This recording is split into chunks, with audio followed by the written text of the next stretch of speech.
Okay, everybody, welcome to the Bardstown City Council meeting. Today's date's 9/27/2016 at 7 p.m. Let's get this meeting rolling. I have another meeting to attend after this. So, recognize groups or individuals. Anybody want to say anything? Receive input from the public? Yes, sir. I'd just like to... Can I have your name first? Oh, I'm sorry. First time here. So, okay. Jesse Morgan, the state address, or yes. 1008 Farmington. Just like to, there's a lot more people kayaking, canoeing, things like that. Several places in town that cropped up and selling kayaks, things of that nature. For a family of 3 to kayak on Simpson Lake, just kayak, not gasoline boat, it's $150. Didn't know if maybe this winter you could revisit people that are just kayaking and canoeing. Got some friends that they have 3 boys, and for them to put their if they had 5 kayaks, to put them on Simpson Lake, it's $250 a year. So I understand the policy, you know, with the gasoline engine. I understand there's a big impact to the lake there, just environmentally, things of that nature. But maybe you could revisit just the human-powered devices, the canoes and kayaks, and maybe waive the fee for those devices, or, you know, a lower fee, something like that. I remember, I mean, I was on the council when we raised that, and Larry, I don't know if you can tell me, or Roland, Bobby, but we raised those rates because there was it not supposed to be swimming or with trash or something, but you know, do you remember that? What the raised them for, and I understand what a kayak's a whole lot different on a 150 horsepower motor. But I think the big concern was the washing of the banks and the filth. That's why they wanted to raise it at that time. Right. But I'll research it. Okay. And I don't pretend to understand the finances, so I mean, there may be a financial reason that you guys have to do that, or it may be you have to keep people off the lake just for maintaining the lake purposes. I get that. If that's the reason, just maybe take a look at it. Yeah. We have to be careful because that is where we get our drinking water. Yep. And we have to be very careful. We've been pretty diligent over the years on being careful about that. Yep, I get that for sure. Thank you, sir. Yep, thank you. Bids, contract proposals. So it's a TAP grant proposal.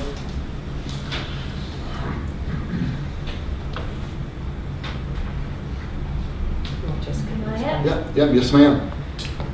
I just wanted to bring for you tonight, I know that it's come up before the council, just give you a little bit more details and how we're coming along on a grant application. We're looking at applying for an 80-20, 80% grant, 20% match by the city would be expected for a multi-use path that would connect to the path that was installed and built along Highway 245 at around 150 that kind of goes to US 62 and just slightly beyond. I think it stops there in front of Mago's office right now. And it would be really nice if we had some connectivity and if that path actually connected to some other existing sidewalks and paths within the community so that residents can either go do some shopping, have the ability for children and families to walk to schools, to the park systems, for tourism, historic sites. So we're looking at applying for some of this grant money that would extend that multi-use path along 245 over to Chambers, moving west towards Chambers Boulevard, down Chambers Boulevard, and then connecting to the sidewalks along Templin, where they currently end at Chambers on Templin. So that would kind of create a loop or some abilities for some connectivity. Wouldn't completely fix, extend everywhere we want them to go in the future, but for a good phase, I think it's a great opportunity with some growth occurring out in the western end with, I believe, Bardstown School Systems is looking at relocating and doing some building. They're on Templin Avenue at the old RECC site. I got word, I spoke to Mr. Holzclaw about a month ago, and they're looking at trying to write a letter of support for this type of project because they had recently received word that they're going to be moving forward with those plans. So that would tie in nicely.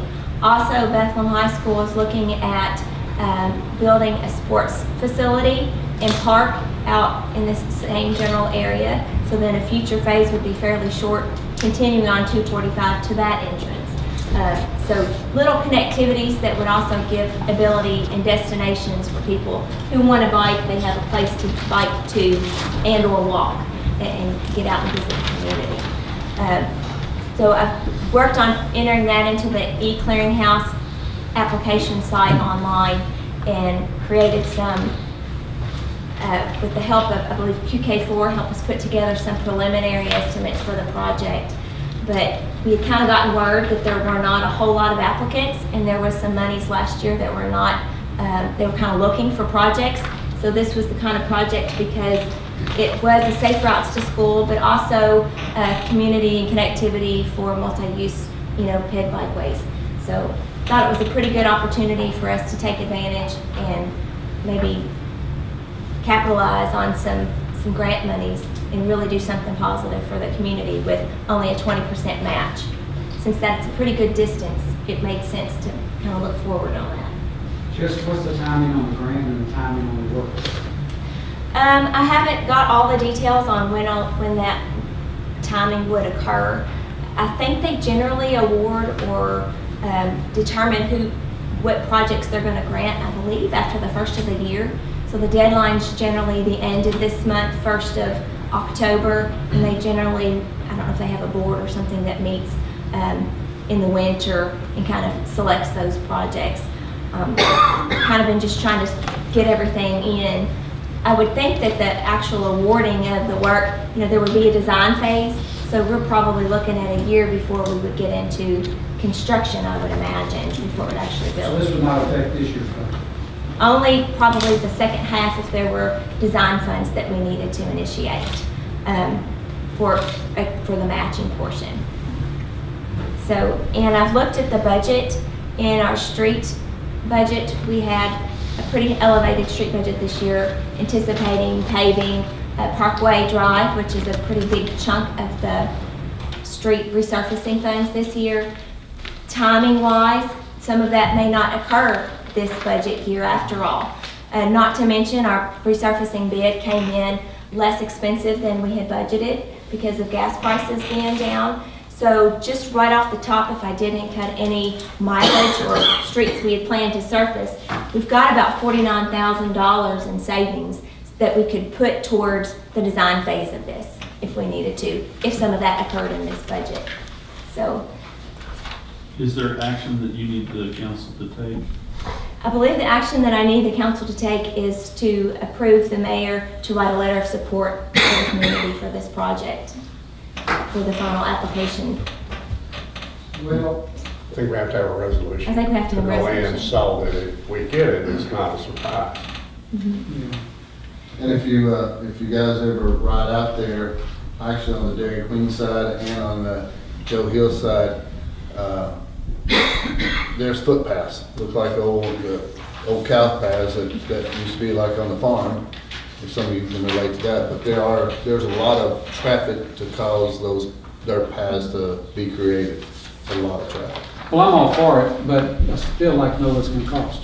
I The mean, total estimated budget for, I think it's over 2 miles of multi-use path, is a total design, utility, if there's any relocation, construction and everything, is $690,000. The city's portion is $138,000. And again, this is very preliminary estimates. A lot of that right-of-way path is already created because of the improved state road with the curb and gutter section. I don't anticipate there being a huge amount of grading work, maybe in some places, but the prices that were coming up, I think were on the high end, but we're covered in case they do. And once we get to a preliminary, further in design, we'll have a better idea of an overall price. so if we spent $38,000 this fiscal year on the design, let's see, Oh, we would have that available. Then it would be, so we would need $100,000 in next year's budget. to Correct. Complete the work.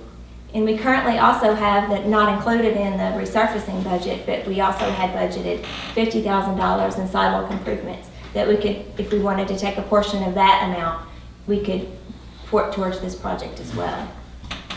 Jessica, would you be on the side of the road where Dairy Queen is or on the other side? We would likely keep it on the same side of the road that the path currently is to try to eliminate so much crossing. The side where Mako So, is? yes, it would be on the Joe Hill side and Okay. Mako side and Tractor Supply as you continue down. On the south side. And the people that walk, that lives behind Dairy Queen, instead of walking, they can actually go through the crosswalk and cross and walk. Right, on the path. you could cross at the lights Right. to get to the path. And to let you know, on the other hand, is our public works people have cut through the paths that are down into the Bardstown Community Park that were existing, and I think they've cut those where bike riders can go. And this kind of complements that. I think it's certainly an opportunity that we could take, because if we were gonna try to do something like this on our own, we would be trying to come up with the entirety. And because it is such a long distance, it wouldn't, on our own, that would take quite additional funds. So for 20%, we would really be getting a big putback towards the community. And I think it would likely be broken up over more than one fiscal budget, so that it wouldn't feel like such a hit in one as well. And when, with the letter, you were saying the letter of support from the mayor, when would the council be, would that, and it doesn't sound like the council would be committing to final, if you put in a grant application, they accept your grant application, we have the ability to say, no, thank you at that time, we're not gonna do it, or are we committing? Is this a commitment on part of the council? I think it I is. think it's a commitment. It's saying that we would be willing to fund our 20% of the project, or have the ability to fund the 20%. So I would just suggest that if you're not going to want to do it, then we don't put that. Then we don't application. put, right. Does this resolution need to be a formal written? I think I would suggest that it be, if it's gonna be submitted as part of a grant, when's the deadline? Is it something? October 1st. October 1st. Second. Sounds like you need to do it tonight. Well, Just as they're working hard at it. yeah, I wish we had something that we could, if we're gonna make this kind of resolution, I wish it was in writing too, but I'll make the motion, we approve a resolution to allow the mayor to enter into, or to send a letter for the grant application indicating our willingness to spend the 20% out of the 100% for the extension of the pedway, walkway, as indicated in the document here, with the understanding that some of the funds for this year will come out of our existing budget, and that the funds will have to be allocated for next year's budget for the remainder. Yeah, I'll second. First by Fred, second by Roland. Discussion? All in favor? Aye. Those opposed? Motion's adopted. Thank you. Thank you, Fred. Number 4 will be the HRB, DRB, and planning and zoning recommendations. You got Tim, do you want to instruct the council in regard to number 85 at all? Where it says appeal possible, there's definitely going to be an appeal of that. It would come to you all for a hearing. We anticipate that hearing would probably be the second meeting in October at the earliest. At the earliest. And I've told both sides of this that it would probably be an hour.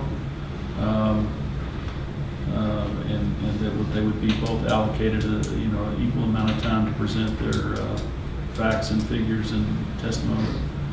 So what that means to you all is a special meeting at 6 o'clock on the 25th of October, if that's the date instead, and then followed by the 7 o'clock regular meeting. So as part of the motion tonight, since this was denied by the short review board, do we take action on that? No.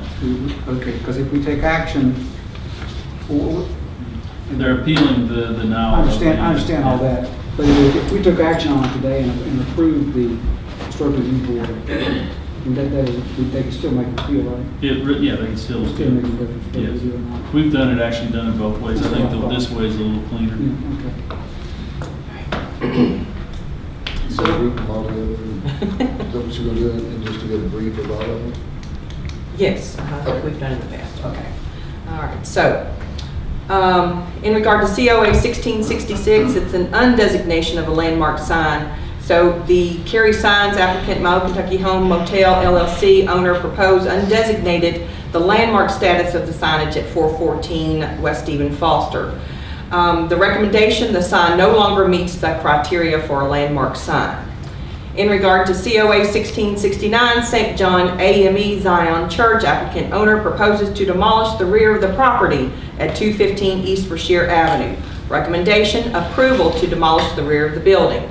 COA 1670, Bowling and Standiford Properties LLC applicant owners propose to demolish the shed attached to the property at 304-306 North 4th Street. Recommendation, approval to demolish the shed at the rear of the property. COA 1688, Bowling and Standiford Properties LLC applicant owners propose to rebuild a shed attached to the property at 304-306 North 4th Street.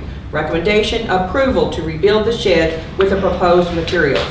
COA 1684, North 3rd LLC applicant owners propose to demolish the boiler room at the rear of 124 North 3rd Street. Recommendation, approval to demolish the boiler room.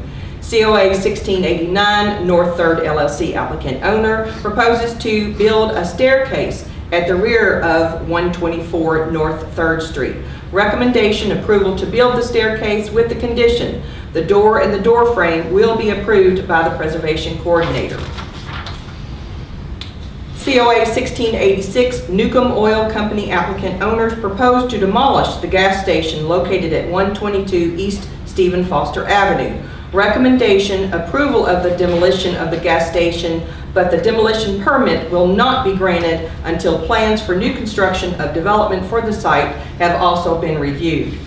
COA 1663, Steve Stivers and Dana Spaulding, applicant owners, propose to replace the awning and add new signage at 123 North 3rd Street. Recommendation, approval of the awning and the sign with the condition the final sign design will be approved by the preservation coordinator. COA 1672, Roger Harrell, applicant owner, proposed to remove trees in the rear of 108 West Broadway Street. Recommendation, approval of tree removal, deadlines. The front area with flowers will be cleaned out and the items in the front of the yard and in front of the house will be removed by November 30th of 2016. The power washing will be completed by October 31st, 2016, and for the record, any further planting of flowers or trees must be approved by HRB. COA 1691, Fred and Sandy No applicants, Annis and Fred No owners, propose to remove and replace a fence at 416 North 3rd Street. Recommendation, approval to remove the fence and the trees. Condition, the gate hardware would be approved by the preservation coordinator.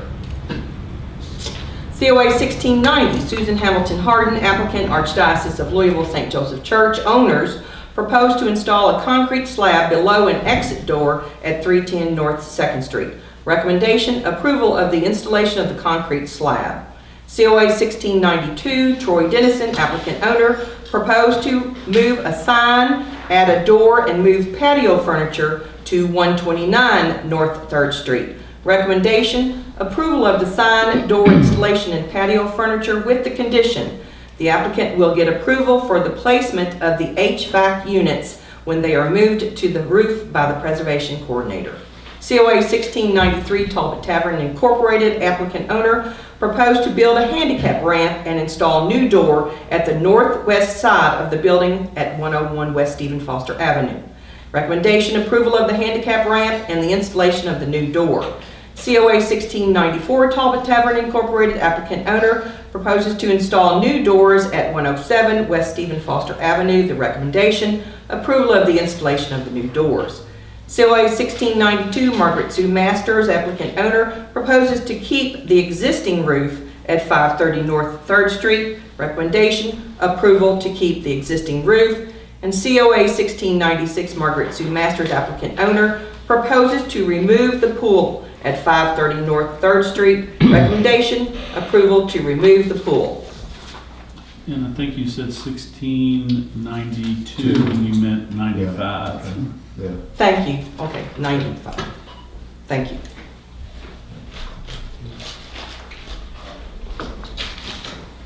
I have a question on 95, 96. I wanted to look at that today. She's already replaced the roof from Yes. shingles to tin. Yes, and they were fined for going without having a COA, and now they've brought that recommendation to keep it, and it's been approved. Okay. There was some kind of explanation for why they did that in the information. Mayor, if I'm in order, I move to accept the Historical Review Board's recommendations of approval for COAs number 1666, 69, 70, 88, 84, 89, 85, No, 85 not in. sorry, apologize, 86, stand corrected? Yes. 63, 72, 91, 90, 92, 93, 94, 95, and 96. And I yield the floor for a second. With the conditions? With the conditions set forth by HRB. Thank you. Second. First and second, discussion? All in favor? Those opposed? Motion's adopted. Alrighty. Correspondence, let's go to the New Life Center Annual 5K on 11/24/2016.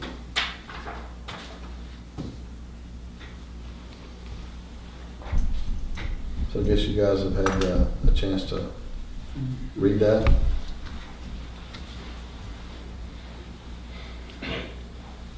Can you recommend a motion, sir? You want me to recommend it? Ask if there could be one. Yes. Well, I thought they would say, I'll make a motion. Anybody want to make a motion on it? Well, I'll make a motion that we allow them to have the 5K run at New Life Center. Okay. Second. Second, all right, thank you. Discussion? Okay. All in favor? Those opposed? Thank you. Thank you. The donation request for the Relay for Life. Councilman Button, I think you're And the sponsoring. applications for the Relay for Life that goes on every year. They move to a different way of doing it. They're going to have a kickoff and still have the walk and all that, but they're changing it up some to draw more interest into it. It's, they're looking for the $1,500 donation for the security and the crowd control of the event. They're a nonprofit with a 501c, so that I think is a well worthwhile contribution.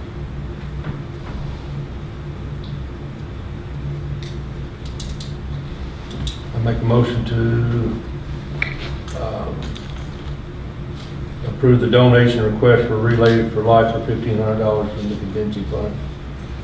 Floor for a second. I'll second. Discussion? Ready? I'm opposed.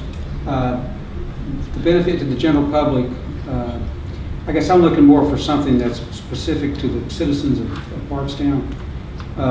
This fundraiser, although it's, it's certainly worthwhile fundraiser, the money goes to the American Cancer Society, which is a national organization. The money doesn't go directly to benefit the general public of Bardstown, so I don't think it's appropriate. So I'm opposed. All in favor? Those opposed? No. Councilman Copeland and Lydia, you didn't Aye. vote? Aye? Is Yes? that an aye, Francis? Yes. Okay, thank you. Okay. 5-1. 5-1. Thank you. Can I go real quick? Yes. Okay. I know it's not on the agenda, but we received a request from the Rotary Club for an ABC temporary liquor license for the Arts and Crafts and Antiques Fair that's coming up next weekend, not this weekend, but next weekend. It was not originally submitted in the letter of request back in March and that we reviewed in April, that the council agreed to the to the street closings and so on and so forth. So we needed to let you know that there's been a change in the venue for the Arts, Crafts, and Antiques Fair with this request for liquor.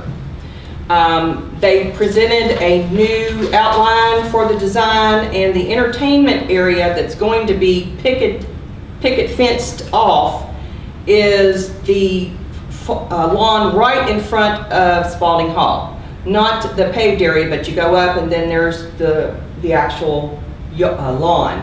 So this is taking place on Spalding Hall property, and they have agreed to allow it, but I needed to let you all know that this is happening, so that you'll be aware of it before it's available to the public. So it's something new. They've not done it in the past. It's the very first time, and it's an opportunity for the Rotary Club to present it. They do the Spirits Garden for the Bourbon Festival, and so this is something else that they want to provide. And it's only going to be during the hours that the actual event is taking place, which is 10 a.m. to 6 p.m. At 6 p.m. it closes down. And then on Sunday, they don't start serving until 1 o'clock, and again, it will close at 5. So those will be the hours. Is it gonna be,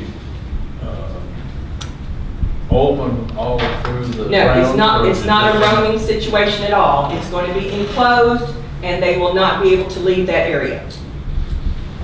And they'll have like security? Yes. They've already made arrangements for security. The Rotary Club has. And of course, the Main Street has given them permission to do this. And it will be under the umbrella of the Main Street event. So I just wanted to make you all aware of it. Thank you, Mayor. Is that something we have to approve No, sir. also? Okay. No, sir. It's not on our property, but I wanted to let you all know that it's happening. So you won't be surprised by it. Any other questions about it? We'll move on. Regular council meetings on 9/13/2016. We all had a chance to look at those. And if there's no objections, I'll adopt a motion to approve by unanimous consent. All right, thank you. No financial report. No first readings. We have a second reading of B 2016-14, the alcohol beverage amendment. Ms. Barbie, you've got that one too. And we've prepared a summary. In regard to ordinance B 2016-14, alcohol beverage amendments, this ordinance amends section 114.01 definitions to define the terms batch renewal, bed and breakfast, and special temporary alcoholic beverage auction license, and to include the eligibility of distillers, dining cars, and bed and breakfast units for an NQ3 retail drink license. It amends section 114.20, classification of licenses fee schedule, to show annual renewal dates that correspond to the schedule of the Kentucky Department of ABC, and to create the licenses for a bottling house or bottling house storage at an annual rate of $400, as well as for a microbrewery at an annual rate of $140. All ordinances or parts of ordinances in conflict are hereby repealed. To the extent of that conflict, this ordinance shall be in full force and effect following publication in summary as required by law. This summary was certified by Timothy Butler, City Attorney. Mayor, I'll make a motion to approve B 2016-14 alcoholic beverage amendments. Motion on the floor, second by Councilman Simpson. Discussion? All right, we'll have to do an individual vote on this. Ms. Copeland? Aye.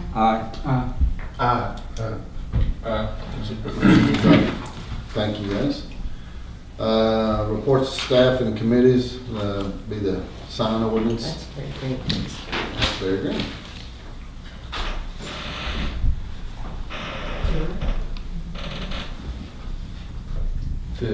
For, about what, I'm sorry. I'm sorry. There's two or three things that we've been talking about, and I'm not sure which one we're supposed to. We're working on a temporary request for the Burn Task Force members, and then they also wanted to talk about murals. All right.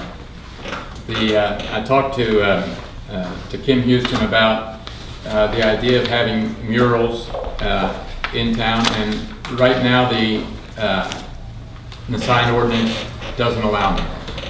It's in a section, I'm not sure it was intended to be written exactly the way it was, because it's in a section about signs and elements that advertise a business. But the way it's written, murals are excluded altogether. And so rather than just allow murals, we discussed the idea of having some sort of a criteria so that we could have that what murals we had in town would be of a certain kind and a certain type, and would have maybe even have a theme, and that rather than just turn it loose and say murals are all right as long as they don't have a commercial message in them, that we maybe try to create a task force or a committee to study murals and look at what other towns have done.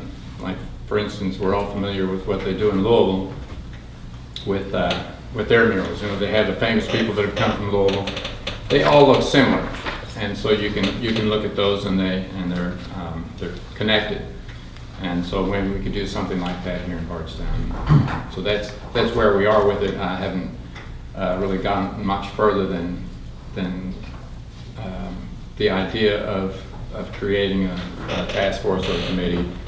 And if the council thinks that's a good thing to pursue, then we could do that.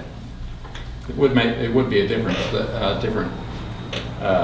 create a different look for the town, and you could argue that for authenticity, historic authenticity, you know, that we have had some, like the Croon Drugstore. Most people remember there's a big sign on the side of the Croon Drugstore. There are some walls that would maybe fit that pretty well next to Baskin Robbins. You have that long side of the building that could be used for a mural. Someone had suggested murals that look like antique postcards, for instance. Okay. And that might be the type of theme that we could carry out throughout town. But we'd want to have some control over it so that we didn't have murals that wouldn't reflect the character of the town, which would be quite possible. And since we are amending it for that temporary sign from 4 signs to 6 signs this year, I don't want to have to put 2 ordinances or 2 amendments together with the second readings and the publications. So if we could combine this all together under one, it would be less expensive for the city to amend it all at the same time. So we'll probably have that within the month. Yeah, I think it's a good idea to look at. I mean, it's something different, something new, it's worth studying. Sounds good. All righty. Let's go to unfinished business. Let's do the M 2016-16, the social media policy for the city of Bardstown. Well, as was requested at the last council meeting, I sent it out to department heads, and I've heard from 2 department heads so far. I haven't heard from everyone. So I've left it under unfinished business without any amendments, and I will have it to you all by the 11th for sure, so that we can go ahead and discuss that in full. And then I did hear from Ms. Tung came in today, Janet Tung came in today, and she's this close to getting her 501c3 status for the Nelson County Grief Support and Suicide Survivors group. And so hopefully we'll be able to revisit that in the near future as well. Okay, new business, the M 2016-17, the travel policy. Fred, I guess this is. Well, yeah, well, we had it on the agenda last time, and we kind of tabled it. Keisha, you had mentioned you might come back with some different wording. I was just hoping that we could take the Kentucky League of Cities out, the classes and academics out of that paragraph.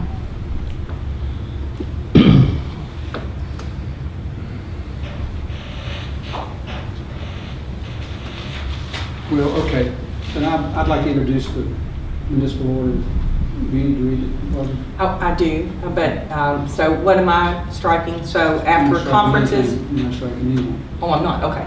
All right, you just want to introduce it as is, okay. All right, municipal order M 2016-17, city councilman travel training policy. Whereas the annual budget has funds for councilman training and travel, whereas the need exists to establish guidelines for expenditure of these funds, therefore be it ordered by the Bardstown City Council, Section 1, that each councilman is allotted an amount of $1,000 for travel and training uses per calendar year. Funds may be utilized at each councilman's discretion for tuition, for seminars, conferences, Kentucky League of Cities, KLC classes, and academies, and any other training or trips that prepare him/her to better serve. These funds may also be used for car rental, mileage reimbursement, plane travel, parking, tolls, etc. for travel purposes to attend such training. That an expense report, including receipts for mileage calculations, detailing all costs, will be submitted to the Chief Financial Officer for reimbursement within 30 days from the conclusion of the training. In order to provide information to the citizens regarding these expenditures, the expense reports will be published in the minutes of the next council meeting. Section 2, that this order shall take effect and be in full force when passed and recorded according to law. So I make a motion, we approve the municipal order. A motion by Councilman Hagan, Second. second by Councilman Simpson. Discussion? Yeah, I'd like to just say that the reason I wrote this way is since we set up a budget for training, and I think we all agreed we needed to have a policy to cover it since we voted ourselves money to spend. And I think that the policy should cover all training. If we take some training out of this, we would just have to have another municipal order to qualify how we were going to pay for that training. So that's why I thought we should have it all in one.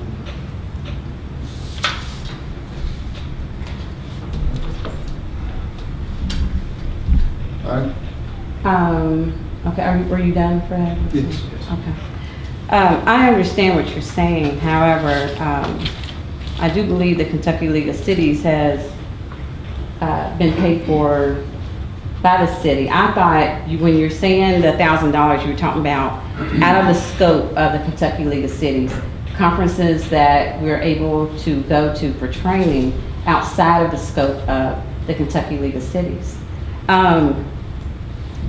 If we're going to have this municipal order, a training policy, why don't we do it across the board then? For all of the city then. I mean, if you're going to be this specific for the city council to go to training, I mean, I thought that's what we were supposed to do, was to educate ourselves, to go to trainings and bring it back to the city. Right. But, correct me if I'm wrong, the city has always paid for the Kentucky League of Cities classes. And I can't imagine how many classes you'd be able to go to with this amount here. Because when you register for a class, sometimes they're $199, they're different prices. And that's, I mean, most of them you can drive home or you can do webinars, what have you. But that was the question that I had the last meeting, was the Kentucky League of Cities, because they are working for us, the cities. You done? So the way I see it is, if we leave Kentucky League of Cities out and say the city pays for it, what does that mean? And there's no budget. We specifically have an ordinance now covering how we're going to pay for our training. If we say this covers everything but the Kentucky League of Cities training, and that's going to be paid by the city, what does that mean? What budget is that going to come out of? How much money is in that budget? We have to Okay. budget an amount. If we're going to take it out of here and pay for it out of another budget, we can't just say, well, the city's going to pay for it, but that doesn't mean anything. We have True. to say a budget. True, because that's the way they used to And this do it, has a right? budget. Okay, So that would have to be built into the wording of this, which that would just, you would still have to identify how it's going to be paid from another budget that had another amount of money in it. So rather than doing it out of two budgets, my thoughts are, do it out of one budget. okay, so shouldn't we look at an agenda for the Kentucky League of Cities and build appropriately from that? Because surely there's training throughout the year. And if you want to attend that training, then you may not get to go because there wouldn't be enough funds for you to attend those trainings. Not everyone goes to trainings. Not everyone uses that. You know, they may not want to go. But wouldn't it be fair to look at their agenda, their calendar, and say, okay, 4 training classes per year, that's fair. You know, it's going to go up to, it would be fair, it would be $1,000. Please do that. I invite you to do that. Well, I don't have their calendar training, but, This is what I think we should do, so I have proposed it. If you have something else, propose it. Bring it to us to vote on. okay.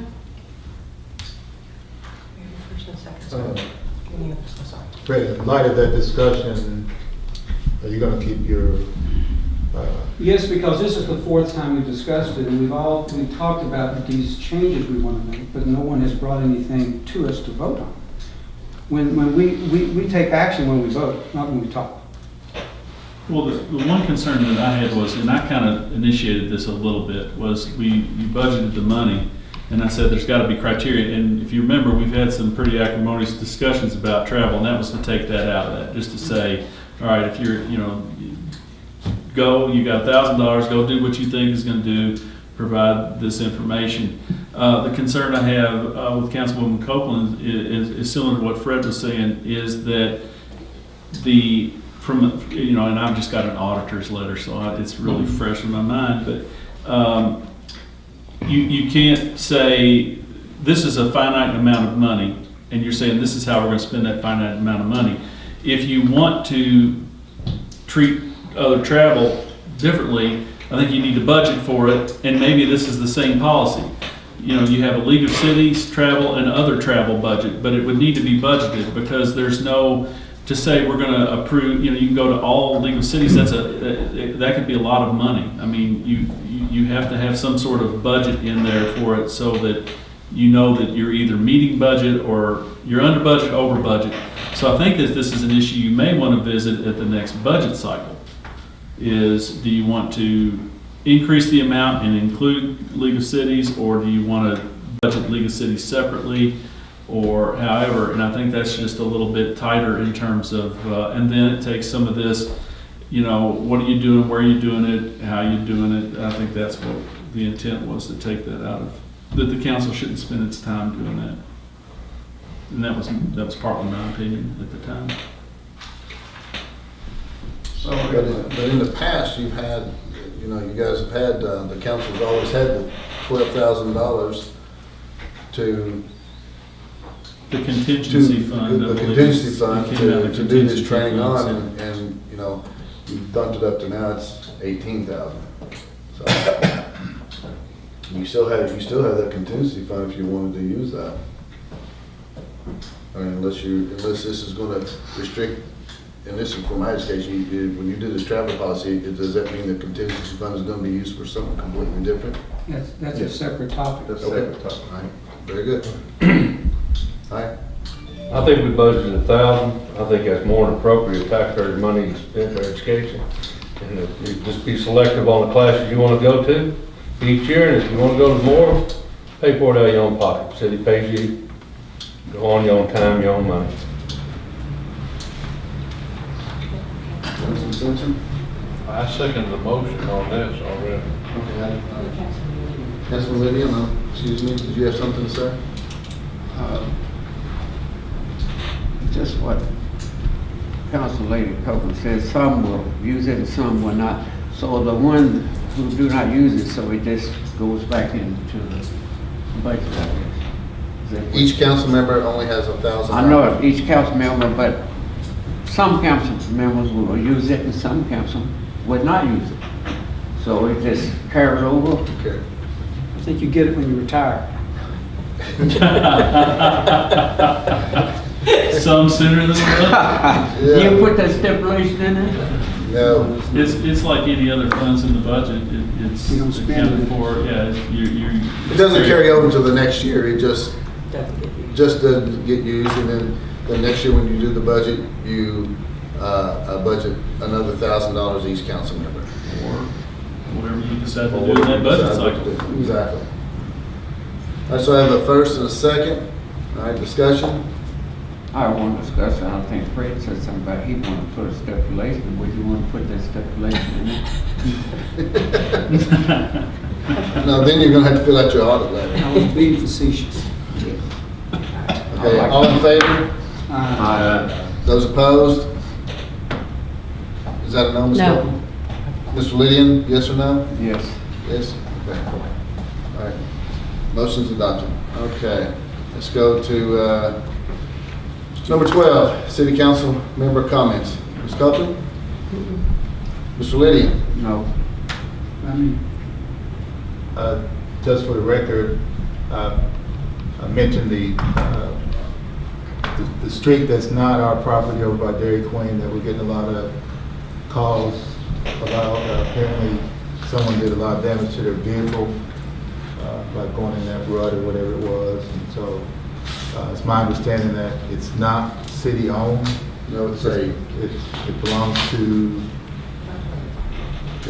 belongs to the people that use that, which is Dairy Queen and Bardstown Sporting Goods. Sporting Goods and everybody down there. Okay. Yes, it is a, I can speak to that a little bit. That was created during my tenure in the zoning office. The properties have frontage on 245, but it's not usable frontage. It's limited access highway, so they have a easement similar to what you have in front of the old Kroger, the new Kroger. You have roadways, frontage roadways.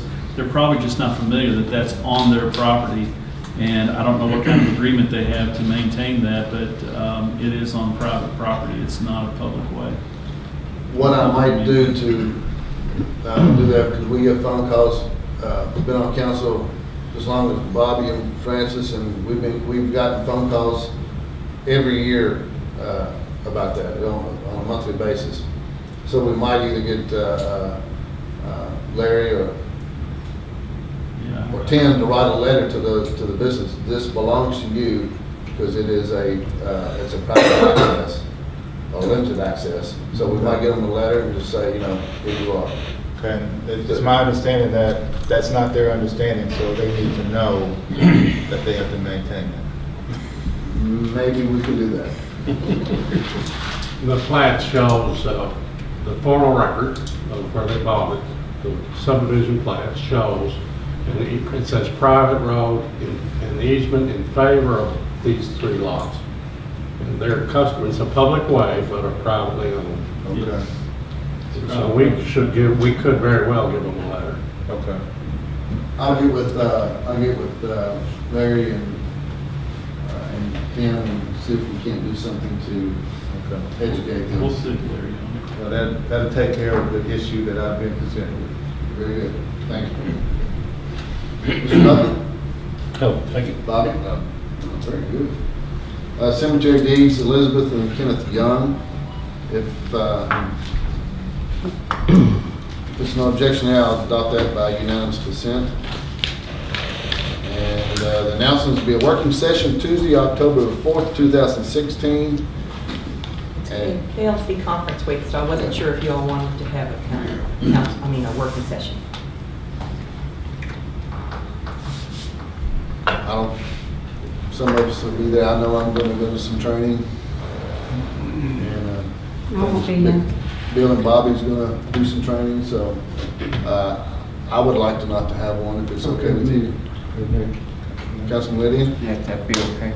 Right, and I'll send out the notice. There'll be none, so, number 15, then I'll adopt a motion by unanimous consent if we can adjourn this meeting. And this is a record. No, it's just a record for Lakeland. It's a record for us. Thank you.